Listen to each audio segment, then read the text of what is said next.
We're gonna dive in today and talk about tomatoes. I have been growing tomatoes outside in the gardens for many years, and last year we did about 45 tomato plants. So growing tomatoes outside is really no different than growing inside, except for feeding it what it needs because it's not in soil outside, and trimming them back. These tomato plants behind me are about ready to touch the ceiling, so we're going to trim them today. But let's talk first about nutrients and what you need for your plants. General Hydroponics Maxi Grow is one of my absolute favorites, and I love using this in all of my indoor garden systems. But the garden over here, I've been playing around with their food, but for the most part, I go back to Maxi Grow.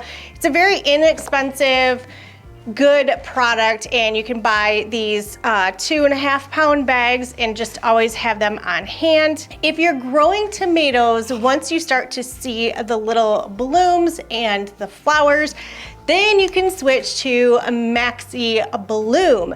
This is actually mixed a little bit different in the formulation. It's gonna add more nutrients that is needed for the actual flowering stage, which then goes into your fruiting stage and your tomatoes.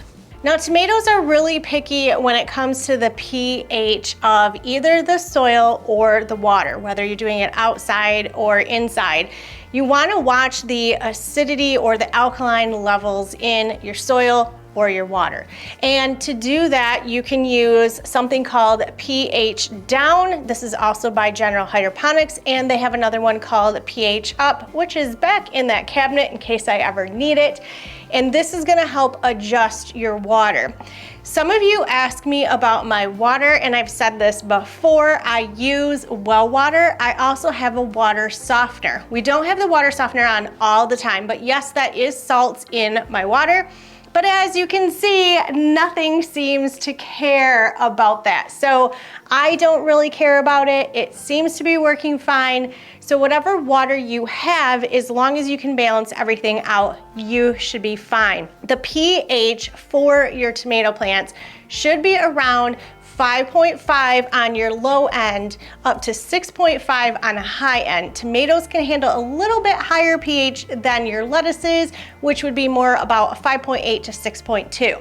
How you want to test that is with your pH meters, and you can look at my other videos to check out what I recommend for pH meters. Then one of the biggest things I recommend is Kale Mag.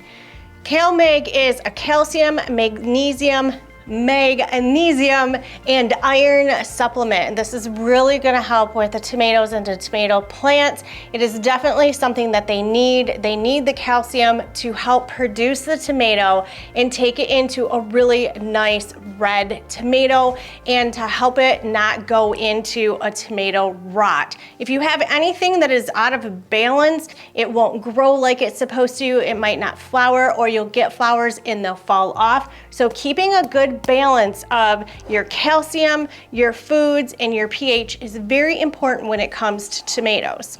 Now, another thing that you can add is a hydrogen peroxide. This is a 3% hydrogen peroxide. It says it's a food grade, so I stick with this one. I get these bottles all the time, and it depends on how much water you're running in a tank. Now, I use these in all of my water systems, and I love purchasing these little syringes, and they go to a 10 milliliter, and it's just really easy to suck some out and then squirt this in. So for my little units, I'll use a 10 milliliter squirt for the smaller size water. For the bigger guys, I might use like a cup of this. It really depends on how much water you have in your tank, if it's all the way full, if it's halfway full. But so far, I haven't found that underusing this or overusing this is an issue, but this is gonna help with root rot, and it's gonna slow down algae. So this is just an added thing to kind of care for the roots of the system and help the roots uptake all of the nutrients. Now, if you're curious where I'm getting these numbers from as far as the pH levels in the ECs, which is electrical conductivity of the nutrients in your water, I have this really cool chart, and it is in my hydroponic journal that is for sale on Amazon that I wrote myself. There is a little foreword or chapter in the front that will explain about indoor gardening and everything that I just did, but in a little bit more in-depth process. And then there are journaling pages to write down when you started your planting, when you're harvesting, how long it took. So this is kind of a nifty little thing to have on hand. Also, with your tomatoes inside, you do not have nature such as bees. You want to actually pollinate your tomato plants. What you're gonna do is be shaking the pollen out of the flower, and you have to do that by vibrating on it. And I use the Be the Bee by AeroGarden. I actually really like this. A little kid's electronic toothbrush would work as well, but it's kind of fun being the bee and buzzing around the plants. All right, I'm gonna take you guys back closer, and we're gonna start trimming down these tomato plants, and I'll show you how we're gonna go ahead and do that so they don't get so unruly they touch the ceiling and fall all on the floor. Okay, if you can believe it, this is me up on a stool, and yes, this is the height of my tomato plants right now. I would love to take this moment to thank Farmers Defense for sending me these sleeves, these garden sleeves. If you have not seen these, please check these out. There will be a link in the description below. I know a lot of people have problems with tomato plants, cucumber plants, squash, zucchini. They are so picky and pokey, and they can really attack your arms. So you would think that you wouldn't even need these inside, but you can use these inside because we're gonna be really diving in, and they're going to protect my arms at this point because I can get a little bit of a rash from playing with tomato plants. Now these branches way up at the top, they are starting to flower on the ends, but I have so much down below me, it's going to kill me to cut out potential tomatoes. It really is, but it has to be done because I can't have this continue to go up and then fall over from the weight, and I'm gonna have so much weight coming off the front of this unit. I really wanna protect it. It is attached to the wall, but this is just making me nervous to have this much weight up here. So there is a branch right here, and then there's another branch right here, and then we go down to another branch here. We want to cut in between these two sections, or in between this section, and that will just be topping off that plant. So as much as this kills me, we're gonna do it. And I'm gonna cut a little bit at an angle like I'm cutting roses, and just take this section right out. And you can see right here is a little baby clump that would have been tomatoes. But we just have to say goodbye to it, and it's okay, it is what it is. There's another little clump on this one, but I'm gonna go between this branch and my next branch.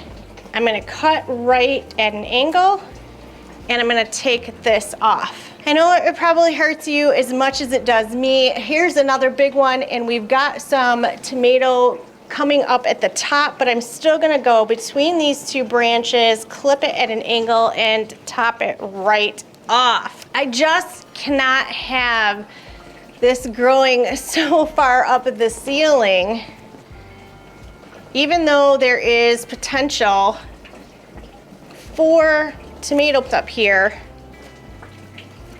And if you guys could smell this, it is crazy how much these smell. This one has a really big, beautiful clump of flowers right there, and I hate it, I hate it, I hate it. But I'm gonna go past this one, past the next one, and I'm gonna cut right in the middle. And you can see there is some of the little flowers right there. Now the ones that are really leaning forward, while I'm up here, if I can twist them and hook them behind something, That will kind of help hold those back. Also, what you can do if you want to is just grab some of these branches that come out totally on their own, and you can snip these right at the base, and this is thinning out the plant as well. And there's a nice little clump of flowers right here. I will leave those, but the underneath little branches, I'm just gonna snip these back.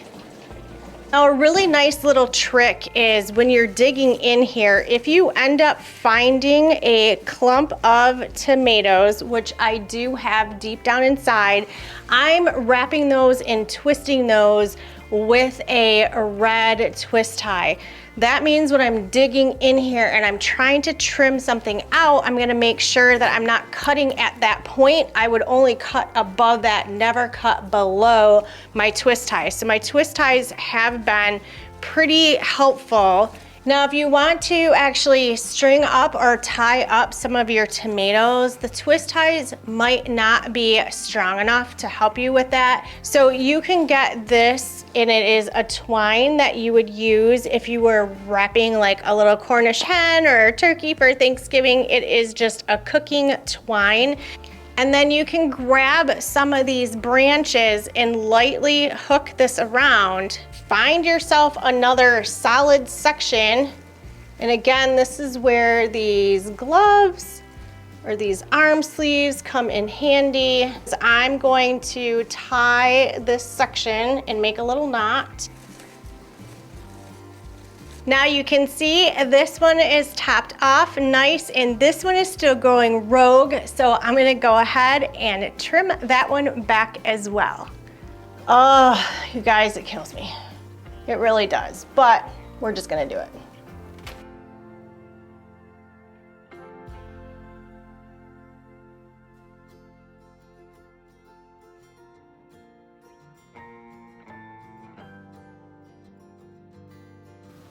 It is what it is. I would love to thank Farmers Defense for my amazing hat and my beautiful gardening gloves or gardening sleeves, because I wouldn't be able to do this with tomato plants normally. I would get a rash, and I can't wait to use them outside. So thank you, Farmers Defense, and we will see you on the next video.